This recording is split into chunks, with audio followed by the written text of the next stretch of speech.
বগুড়াবাসী আপনার বিবেককে এখনো খুলবে না। নবীজির চাচা, আপন চাচা মুশরিক, হাত তুলে দাঁড়িয়ে আছে নবীজি। আল্লাহ বলেন হাত নামান, এ হাত কবুল হবে না। অথচ জীবনে নবীজির হাত তোলা লাগে নাই, শুধু বদরের ময়দান ছাড়া উনি মনের ভেতরে কামনা আসলে কবুল হয়ে যেত। বদরের ময়দানে উনি হাত তুলেছিলেন, এত উপরে তার বগল দেখা যাচ্ছিল, চাদর ছিল শরীরে, চাদরটা পড়ে গিয়েছিল। আর বাকি জীবনে আমি পড়ে দেখেছি রাহিকুল মাকতুম পুরাটা, কোনদিন উনি হাত তুলেছে কবুল হয়নি, আমি পাইনি। শুধু মনের ভেতরে কামনা আসলেই কবুল হয়ে গেছে। আর সেই নবী হাত তুলে দাঁড়িয়ে আছে। আল্লাহ বলেন হাত নামান। চাচা মুশরিক, ওটা আত্মীয়তাতে কি? বাংলাদেশে টাটকা মুশরিক মরে যায়, আর আমরা গরু সবাই করে জান্নাতে দিয়ে আসি, মনে হয় যে কন্ট্রাক্টর মিস। এগুলো পোড়াটা ধোকা। এগুলো কি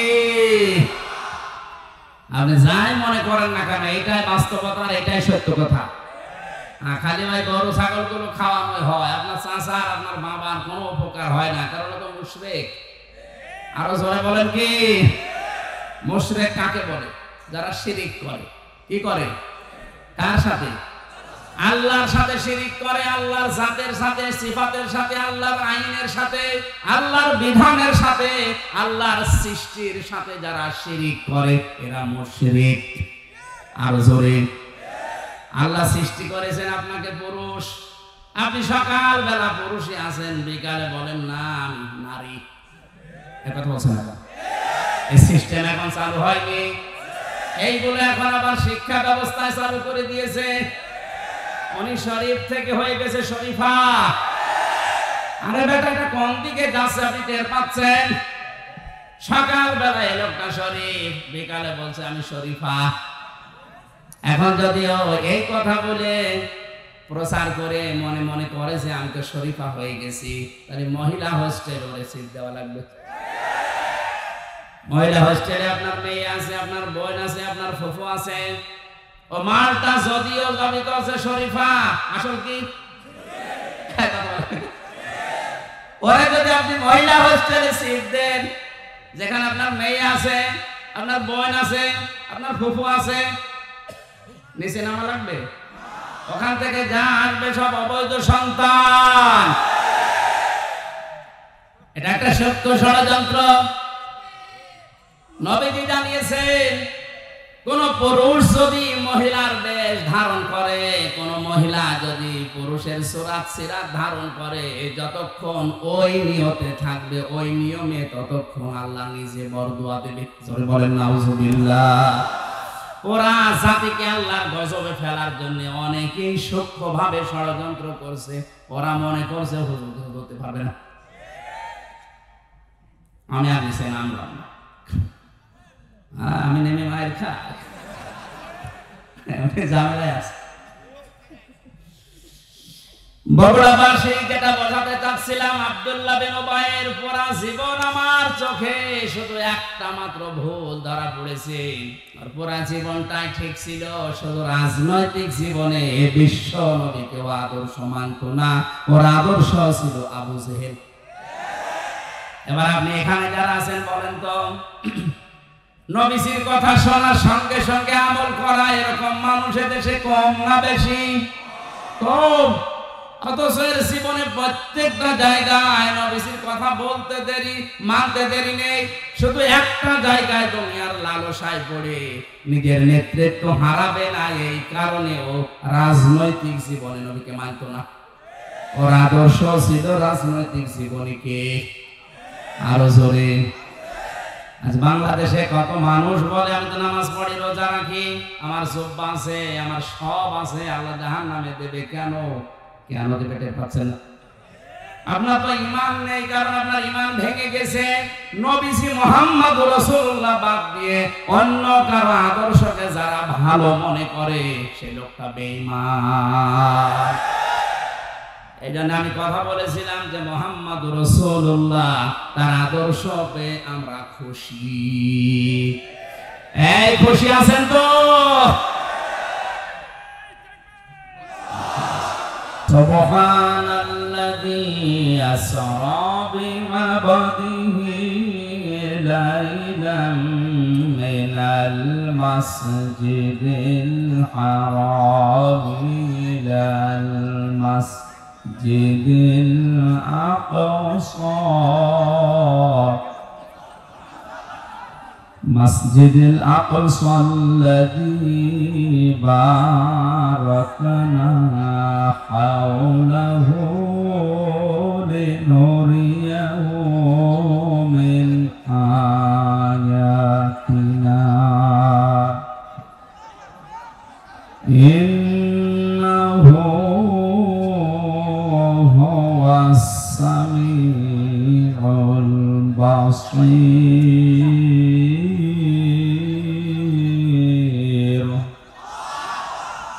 صدقت يا ربنا. عن أبي هريرة رضي الله تعالى عنه قال قال النبي صلى الله عليه وسلم من سلم المسلمون من لسانه ويده رواه مسلم. وقال تعالى في شان حبيبي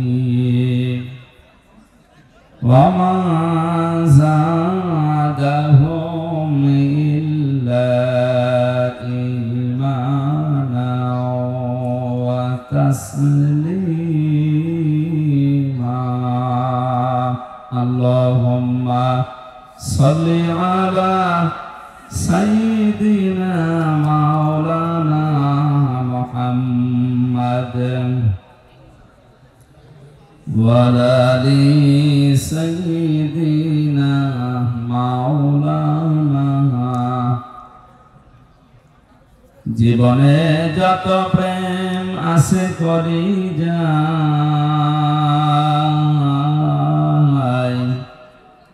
নবীজির তরে সবটুকু দিয়ে দেব তাই বিনিময়ে শাফাত যদি তার পাই মুছে যাবে জীবনে যত ব্যথা ভার বালাগাল উলা বিকামালিহি কাশাফাত দুজা বিজামালিহি হাসানাত জামিউ খিসালিহি সাল্লু আলাইহি ওয়া আলিহি। আলহামদুলিল্লাহ। বাংলাদেশের ঐতিহ্যবাহী জেলা বগুড়া কোটরবাড়ি পশ্চিম পাড়া জান্নাতবাগ হাফিজিয়া মাদ্রাসা ও মসজিদের উদ্যোগে 25তম ঐতিহাসিক তাফসীরুল কোরআন মাহফিলের স্বনামধন্য সভাপতি জনাব রাজিবুল ইসলাম খান রাজু, চেয়ারম্যান 5 নম্বর রাজাপুর ইউনিয়ন পরিষদ বগুড়া, সহ সভাপতি প্রধান অতিথি জনাব মোহাম্মদ রাগিবুল হাসান রিপু এমপি, বিশেষ অতিথি জনাব মোহাম্মদ আবু সুফিয়ান শফিক, চেয়ারম্যান সদর উপজেলা পরিষদ বগুড়া।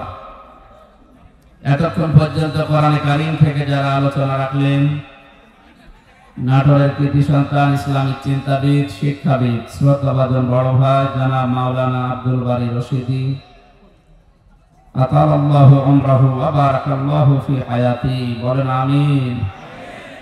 আলোচনা রেখেছেন মাওলানা হুসাইন আহমেদ মাহফুজ চুয়াডাঙ্গা, নাম না জানা অন্যান্য উলামায়ে কেরাম। মঞ্চে বসা সম্মানিত ব্যক্তিবর্গ, সামনে বসা মুসলমান ভাইরা, পর্দার আড়ালের সম্মানিতা মা এবং বোনেরা, প্রশাসনের ভাইরা, প্রাণপ্রিয় বগুড়াবাসী, দল মত জাতি বর্ণ ধর্ম নির্বিশেষে কোরআনের এই অনুষ্ঠানে যারা ইবাদত মনে করে এসেছি, খুশি হয়ে বলছে আলহামদুলিল্লাহ। আমরা জানি ইবাদত, নামাজ একটা ইবাদত। সেখানে দাঁড়ালে কথা বলা যায় না, গল্প করা যায় না, এদিক ওদিকে তাকানো যায় না। এটা যদি ইবাদত মনে করে এসে থাকেন, কথাটা বন্ধ করে এদিক ওদিকে তাকান, গল্পটা আর কথাটা বন্ধ করে। আমি আশা করছি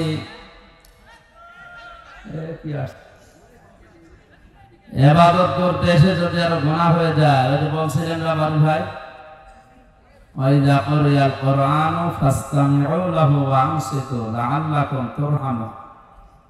আল্লাহর রহমত নাযিল হবে যদি এই দুইটা শর্ত মেনে আমরা এই ময়দানে বসি। এক নম্বরে চুপ থাকা লাগবে, দুই নম্বরে শোনা লাগবে। শোনা ফরজ, চুপ থাকা ফরজ। আশা করছি এই কথাটা মেনে নেবে। আমরা ইবাদতে প্রবেশ করছি, এখন থেকে যতক্ষণ পর্যন্ত আছি পুরাটা আমাদের ইবাদত। পুরাটা কি? জবান খুলে বলেন আলহামদুলিল্লাহ।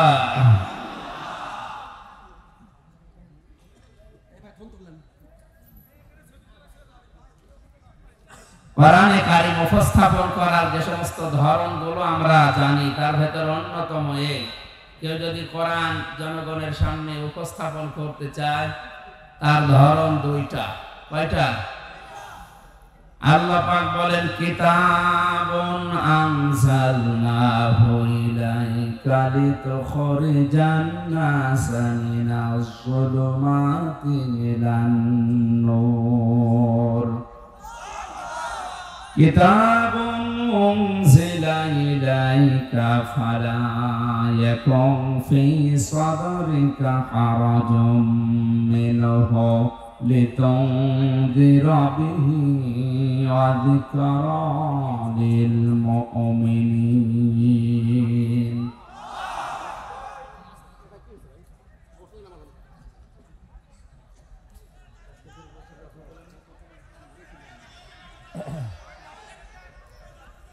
স্টেজে একটা যদি কথা বলেন, আপনারা এখানে বসে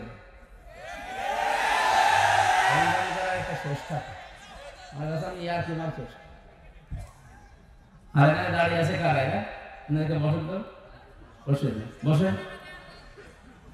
একদম নিস্তব্ধ হয়ে যান, কথা বলবেন না ভাই। হাতে ভাই ধরে বলছি আপনি কথা বলবেন না, আর যাই করেন ইশারায় করেন, কথা বলবেন না। আপনি যদি এসেছেন যেটার জন্য সেটাই না হয়, যে ছাতা করতে আসার দরকার আপনার, আবার দাঁড়িয়ে আছেন কি আপনার চেহারা খুব ভালো নাকি? বসেন।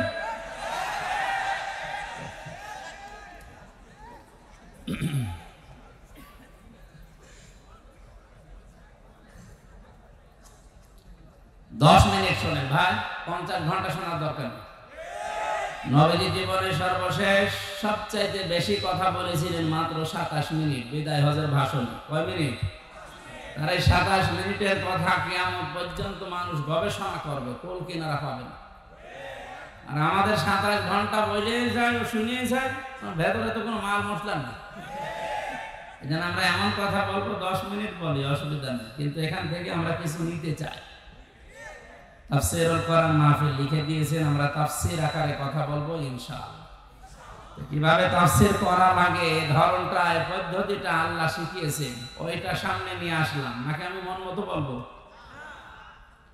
আল্লাহ পাক বলেন, হে নবী, এই যে কিতাব আপনাকে আমি দিয়েছি, এটা যখন প্রচার করবেন মানুষের সামনে, মানুষকে যখন সতর্ক করবেন এই কোরআন দিয়ে, তখন আপনার মনের ভেতরে যেন কোনো সংকীর্ণতা, দ্বিধা, দ্বন্দ্ব, ভয়, ভীতি, সংশয়, সন্দেহ এগুলো কাজ না করে। ওয়াযিকরা লিল মুমিনিন, কোরআন আমার মুমিন বান্দা বান্দীদের জন্য উপদেশ। আব্দুল্লাহ ইবনে উবাইয়ের নাম শুনলে আমরা ঘৃণা করি, অথচ তার পুরা জীবন পড়ে দেখেছি আমি তাফসীরে ইবনে কাসিরের ভেতরে, আমার দৃষ্টিতে শুধু একটা ভুল পেয়েছি। ওই লোকটার জীবনে কোনো ভুল আমি পাইনি, মাত্র একটা ভুল ছিল। ও নবীর মতো দাঁড়িয়ে রাখতো, নবীজির পেছনে নামাজ পড়তো, নবীর সাথে রোজা রাখতো, ইফতারি করতো, আর টুপি, জুব্বা, পাগড়ি, দস্তরখানা সব ছিল নবীর মতো। এমনকি নবীজি যখন যা বলতেন কারেন্টের মতো করতেন। বিশ্ব নবী একবার বলেছিলেন, আল্লাহর কাছে দুইটা নাম কিন্তু প্রিয়, আব্দুল্লাহ আর আব্দুর রহমান। আলোচনা শোনার ফাঁকে পেছন দিক থেকে দৌড় দিয়ে বাড়িতে এসে নিজের নাম, ছেলের নাম, নাতি ছেলের নাম, বাবার নাম সব পাল্টিয়ে রেখেছে আব্দুল্লাহ। নবীর কথা মানতো কম, কথা বলেন। এ লোকটা যখন মারা গেল, ওর ছোট্ট ছেলে এসে নবীজি মসজিদে নববীতে বসা, ডাক দিয়ে বলে, ইয়া রাসূলুল্লাহ, আমার বাবা মারা গেছে। নবীজি বললেন, কে? আব্দুল্লাহ ইবনে উবাই। আমার বাবা মারা যাওয়ার আগে দুইটা কথা জানিয়েছে। এক নম্বরে আপনি আমার বাবার জানাজাটা পড়াবেন, দুই নম্বরে আপনার এই জামাটা কাফনের জন্য দিবেন। নবীজি বললেন, ঠিক আছে, লাশ রেডি করো। জামা খুলে দেবেন। হযরত ওমর সহ 22 জন সাহাবী বসা ছিলেন, 21 জন দাঁড়িয়ে গেছে। এটা সিরাত ইবনে হিশামের ভেতরে আছে। সঙ্গে সঙ্গে হযরত ওমর জামা টেনে ধরলেন, না আপনি খুলে দেবেন না। নবীজি বলেন, ওমর জামা ছেড়ে দাও, এখনো পর্যন্ত আল্লাহ আমাকে নিষেধ করেনি, সুতরাং জামা ছাড়ো, আমি দিতে চাই। কারণটা কি?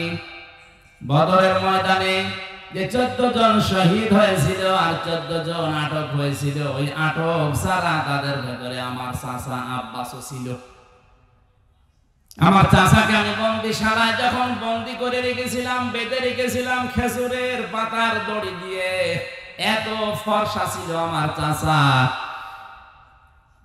খুব শক্ত করে বাঁধার কারণে তার রক্ত জমে গিয়েছিল শরীরে।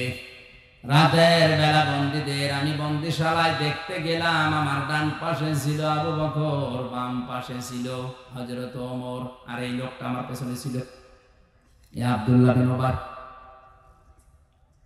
বন্দিশালায় আমি তাদেরকে বলেছিলাম, যারা লেখাপড়া জানো, আমার সাহাবীরা যারা অশিক্ষিত, লেখাপড়া জানে না, তাদেরকে যদি শিক্ষা দিতে পারো আমি তোমাদের ছেড়ে দেব।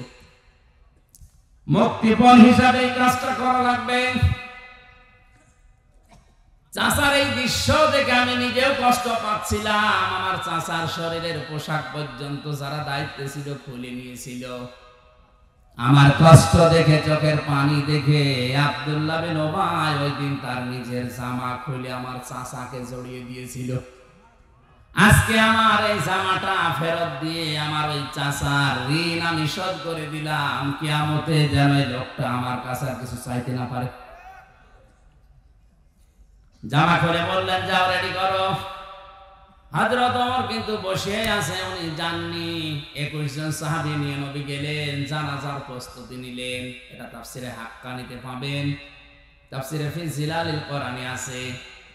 3টা কাতারে নবীজি কাতারবদ্ধ হয়ে জানাজা আরম্ভ করবেন। হঠাৎ জিবরাইল এসে আয়াত নাযিল করলেন, ইস্তাগফির লাহুম আও লা তাস্তাগফির লাহুম ইন তাস্তাগফির লাহুম 70 মাররাতান। আমি আলেমদেরকে বলছি, খুব খেয়াল করে শুনবেন। আল্লাহ পাক বলেন, হে নবী, জিবরাইলকে পাঠালাম, কি বলে শোনেন। ফেরেশতা এসে বলে, নবী আপনি জানাজায় দাঁড়িয়েছেন, এই লোকটার জন্য যদি ক্ষমা চান, 1 বার 2 বার 3 বার না, ক্ষমা চাওয়া আর না চাওয়া সমান হবে। এমনকি 70 বার যদি ক্ষমা চান, আল্লাহ একে ক্ষমা করবে না। আমার প্রশ্ন হচ্ছে, এখানে যদি আল্লাহ কা দিতেন বা আব্দুল্লাহ বিন উবাইয়ের নামটা দিতেন, এই আয়াতই আমি পড়তাম না। এমনকি আলোচনাও সত্যি কথা বলছে, আমি জীবনেও করতাম না। সমস্যা হয়ে দাঁড়িয়েছে এই বোমটা। এটা বহু বছর একটা জমির, এর ভেতরে শুধু আব্দুল্লাহ বিন উবাই নেই। কিয়ামত পর্যন্ত যারা এর চরিত্রে চরিত্রবান হবে, তারা ওই আয়াতের কাছে ধরা খাবে। আব্দুল্লাহ বিন উবাই আমরা সবাই জানি, লোকটা ছিল মুনাফিক। কে ছিল? আরো জোরে। মানুষ মুনাফিক হয় কি করলে? 3টা কাজে মানুষ মুনাফিক হয়ে যায়। কথা বললে মিথ্যা কথা বলে। এই লোকটা কি? আরো জোরে। এই ধরনের লোক এদেশে এখন নেই। সেদিন চট্টগ্রাম থেকে আসার সময় এক নেতা পাশে বসা ছিল, মানে বলছিল, হুজুর আর কত মিথ্যা কথা বলবো, জীবন শেষ হয়ে গেল। সকাল থেকে ওইটা শুরু করি, রাত 10টা পর্যন্ত মিথ্যার উপরে আসি, আমি আর পারছি না। তাহলে বোঝা যাচ্ছে দেশে অনেকে এখন মুনাফিকের রোগে রোগী আছে। ঘন্টা আল্লাহ খেলা করার জন্য দেয়নি। দ্বিতীয় নম্বর মুনাফিকের আচরণ আমরা চরিত্র সম্পর্কে জানি। ওয়াইদা ওয়াদা আখলাফা, যখন ওয়াদা করে তখন ওটা খেলাফ করে ফেলে আর মনে রাখে না। ওয়াইদা আতুমিনা খান, তার কাছে কিছু আমানত রাখলে ওটা খেয়ে ফেলে। আপনি হিসাব করে দেখেন এই তিনটা গুণে যারা গুণান্বিত আছে এদেশে মুনাফিক আমার মনে হয় 100 জনের 85 জন হয়ে যাবে। আমার ভয়ঙ্কর লাগে আয়াতটা পড়ার পরে এই কারণে, কারণ নবীজি মুনাফিকদের যে চিহ্নগুলো শাস্তিগুলো কোরআন দিয়ে হাদিস দিয়ে বর্ণনা দিয়েছে সব চাইতে মারাত্মক আয়াত সূরা নিসার 140 নম্বর আয়াতটা, ইন্নাল্লাহা জামিউল মুনাফিকিনা ওয়াল কাফিরিনা ফি জাহান্নামা জামিআ। কিছুই লাগবে না ভাই, এখন চুপ করে বসে থাকো। বগুড়াবাসী আরো খেয়াল করে শোনেন, অবশ্যই আমি আল্লাহ জাহান্নামে একত্রিত করব মুনাফিক আর কাফেরদের। আগে কাদের নাম? আরো জোরে বলেন। তার মানে বোঝা যাচ্ছে আল্লাহর দৃষ্টিতে কাফেরের চাইতেও নিকৃষ্ট মুনাফিক। আর নবীজি ইন্তেকালের আগে জানিয়েছেন এই যে মুনাফিক এটা জাহান্নামের নিচে থাকবে যারা, ইন্নাল মুনাফিকিনা ফিদ দারকিল আসফালি মিনান নার ওয়ালান তাজিদা লাহুম নাসীরা। মুনাফিকরা জাহান্নামের একেবারে নিম্নে থাকবে, ওদের সাহায্যে কেউ এগিয়ে আসবে না, কাউকে তারা পাবে না। এটা ভয়ঙ্কর শব্দ একটা। অন্যান্য কাউকে সাহায্য করা হবে না এমন কথা কোরআনে খুব কম আছে, কিন্তু মুনাফিকদের বেলায় লান আছে, ওয়ালান তাজিদা লাহুম নাসীরা। মুনাফিকদের জন্য কোনো সাহায্য, আরো জোরে বলেন। এটাই কথাগুলো বলতে বলতে বিশ্ব নবী জানিয়েছেন এই যে মুনাফিক নিকৃষ্ট আল্লাহর সৃষ্টি জগতে যারা, এরা কিন্তু কোনো ইহুদি খ্রিস্টান বৌদ্ধ মাজুসি হিন্দু এদের ভেতরে তৈরি হবে না। কিয়ামত পর্যন্ত মুনাফিক তৈরি হবে শুধুমাত্র আমার উম্মত মুসলমানদের ভেতরে। এখন যদি কেউ বগুড়াতে জিজ্ঞাসা করে আমি ইহুদি দেখব, যান অভিশপ্ত ইসরায়েলে যান, শুধু ইহুদি পাবেন। কথা বলে না কেন? কোন মানুষ যদি বলে আমি খ্রিস্টান দেখব, যান আপনি আমেরিকা যান, শুধু খ্রিস্টান দেখতে পাবেন। এখন একজন বলছে আমি বৌদ্ধ দেখবো, আপনি মায়ানমারে যান, চীনে যান, শুধু বৌদ্ধ পাবেন। আর একজন বলে আমি মুশরিক দেখবো, হিন্দু দেখবো, পাশের দেশে যান, শুধু হিন্দু পাবেন। কথা বলে না কেন? লোকটা যদি বলে সব চাইতে নিচে থাকবে জাহান্নামে যারা মুনাফিক, আমি এদেরকে দেখবো। কারণ এই দেশে আমরা জানি 100 জনের 96 জন মুসলমান দাবি করে। কথা বলেন ঠিক কিনা? তাহলে মুনাফিকও আমাদের ভেতরে থাকার সম্ভাবনা আছে। আব্দুল্লাহ বিন উবাইয়ের জন্য নবীজি কিন্তু 70 মাররাতান পর্যন্ত বলার পরে ফেরেশতা জিবরাইল যখন থেমে গেছে, নবীজি মনে মনে সিদ্ধান্ত নিয়েছিলেন যে এখন আমি 71 বার দোয়া করব। 70 বারে যদি হবে না, আমি তো 71 বার করলে আল্লাহ তো নিষেধ করেনি। সঙ্গে সঙ্গে জিবরাইল এসে পরবর্তী শব্দটা নাযিল করলেন, ফালাইয়া গফিরাল্লাহু লাহুম। হে নবী 71 বার না, এর জন্য যদি কিয়ামত পর্যন্ত আপনি দোয়া করেন কবুল হবে না। শুধু এর জন্য না, আয়াতের শেষে আছে হুম। কি আছে? আরো জোরে। এর মতো যারাই চরিত্রবান হবে, মুনাফিক হবে, তাদের জন্য আমি আল্লাহ মাফ করছি না, করব না। লান আছে মুজারের আগে, বর্তমান ভবিষ্যৎ, প্রেজেন্ট ফিউচার। মোজার আগে লান আসলে অর্থ হয় কোশ্চিন কালেও হবে না। আল্লাহ যদি গ্যারান্টি দেয় যে একে শুধু না, এর মতো যারাই কিয়ামত পর্যন্ত মরবে তাদেরকে আমি মাফ করছি না, করব না, কোন বাবা আছে আপনার ক্ষমা করবে বলে? এই চিন্তার বিষয় তো আমাদের এই জায়গায়। এরপরে নবীজি মন খারাপ করে ফেলেছিলেন যে লোকটা বহু কথা আমার জীবনে শুনেছে। ওয়ালা তুসাল্লি আলা আহাদিন মিনহুম মাতা আবাদা ওয়ালা তাকুম আলা কবরি। হে নবী, লোকটার জন্য দোয়া করা তো দূরের কথা, ওর কবরের পাশে পর্যন্ত আপনি দাঁড়াবেন না। আমার মনে হয় যেভাবে বাংলাদেশে দিন দিন মুনাফিক যে হারে বাড়ছে, কোরআন নাযিল হওয়ার সিস্টেম থাকলে হাজারো মানুষকে কবর দেওয়াই লাগতো না। মুনাফিকদেরই যদি কবর দেওয়া না লাগে, কাফেরদের কবর দিয়ে লাভ আছে?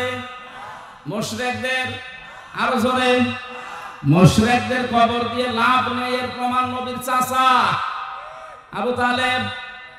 লোকটা মারা যাওয়ার পরে নবীজি তার কবরের পাশে দাঁড়িয়ে দোয়া করেছিলেন, আল্লাহ তুমি আমার চাচা আবু তালেবকে মাফ করে দাও। ফেরেশতা জিবরাইল এসে বলে, হে নবী হাত নামান। কার জন্য হাত তুলেছেন? মা কানা লিন-নাবিয়্যি ওয়াল্লাযীনা আমানু আইয়াস্তাগফিরু লিল মুশরিকিন ওয়ালাউ কানু উলি কুরবা ইলা আখিরি আয়াত। সূরা তাওবা 11 নম্বর পারা 4 নম্বর পৃষ্ঠার 4 নম্বর লাইনের 113 নম্বর আয়াতের প্রথম অংশে আছে। এটা তাফসীরে ইবনে কাসিরে পাবেন। আল্লাহ পাক বলেন, হে নবী আপনি হাত তুলেছেন, নামান হাত। শুধু এই লোকটার জন্য না, কোন মুশরিকের জন্য, কোন নবী, কোন ঈমানদারের জন্য জায়েজ নয়, শোভনীয় নয়, উচিত নয় যে সে আল্লাহর কাছে ক্ষমা চাবে, যদিও ওইটা নিজের নিকট আত্মীয় হয়। আসমান জমিন যেদিন আল্লাহ তৈরি করেন, সংক্ষিপ্ত করে দেব,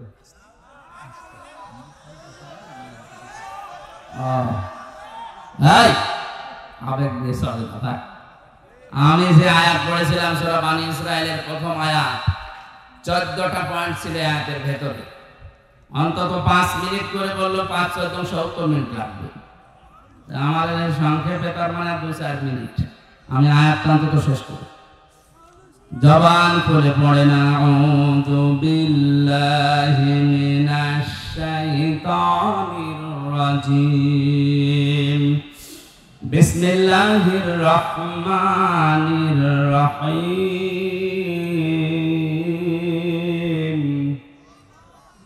সুবহানাল্লাযী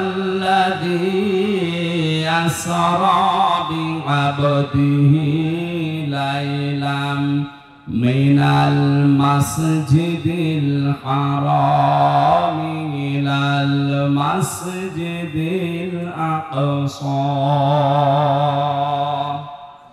এই পর্যন্ত থাক। আমি 3টা বছর কাটিয়ে আসলাম অন্ধকার জেলখানার ভেতরে।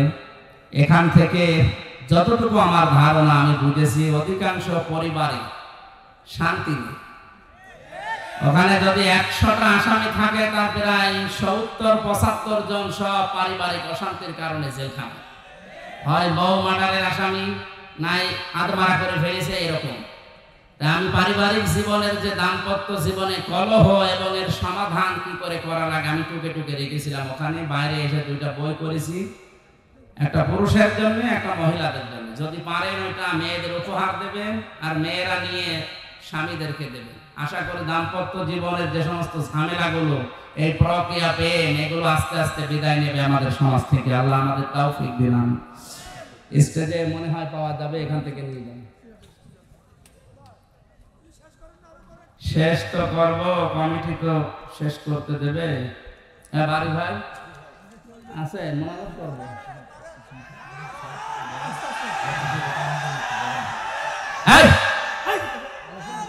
আবেগ দিয়ে দুনিয়া চলে না। আবার আমার 3 বছর আগে চুপ কর ভাই। আবার সময় পেলে তো এখন অনেক সময় আছে, কেবল 33 বছর বয়স। বজলুর রশিদ মাওলানা 33 বছর ওয়াজি করছে, আমার এখন বয়সই 33। অন্তত সামনে হাজারো সময় পড়ে আছে, যার মাধ্যমে এসেছি আমি।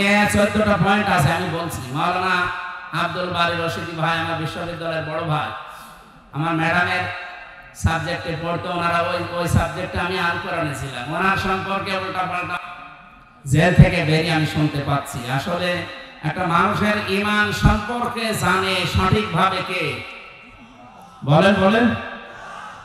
ইয়াদের ভেতরে যে 14টা পয়েন্ট ছিল তার 5 নাম্বার এইটা ছিল যে মানুষের উপরে আন্দাজে ধারণা করা এটা কবিরা গুনাহ।